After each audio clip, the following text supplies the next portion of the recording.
Cross-border family reunions are a common daily affair taking place in both Juarez, and especially these days, El Paso.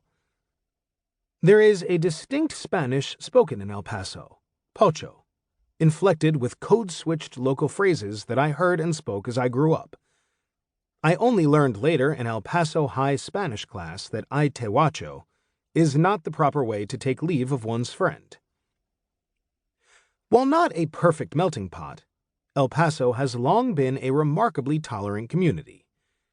Many of my friends in grade school were first- or second-generation U.S. citizens whose families crossed over from Mexico. Others were Mexican citizens and claimed residency at the home of El Paso relatives or family friends in order to attend school here.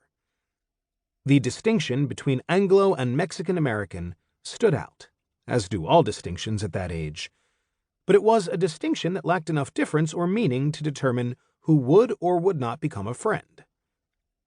All of us spent time in Juarez. When we were young, we'd go to the markets and restaurants with our parents. As we got older, it was the nightclubs and bars. And when we were adults, it was back to the restaurants and markets with our own kids. Juarez was a destination for pleasure and fun, a place to take visitors to gawk and be entertained and then go home. You drank beer for 50 cents a bottle, bought some trinkets at the market, and maybe walked by the old cathedral. Having to pay your way out of a real or imagined traffic violation was about the worst that could happen. Growing up, I would hear about drug busts on the news, but it was such a common occurrence that it tended to blend into the background, like the weatherman forecasting sunshine. While there is a rich history of black market trafficking in Juarez, going back at least to the U.S. alcohol prohibition of the 1920s, as a child, I didn't understand or make the connection between the city next door and the news about drugs. If I ever did, it was only with the most passing of interests. The news reports of cocaine or marijuana seizures were at times followed by one of a number of anti-drug commercials whose taglines I can still remember. For example, "This is your brain on drugs," or "I learned it from watching you, Dad." In hindsight, their ineffectiveness is obvious. But at the time, it was not something I paid much attention to since I didn't use drugs and I wasn't interested in the subject. This was not the case for all of my friends, though. Some friends tried drugs, or at least had enough working knowledge of drugs, to convince the rest of us that they knew what they were talking about. I remember a 7th grade classmate at Mesita Elementary who not only bragged about getting high, but was caught selling dope to a janitor. He was the exception. Most kids I knew didn't try pot until later, when it was offered to them at high school parties or while drinking in the functionally all-ages bars of Ciudad Juarez.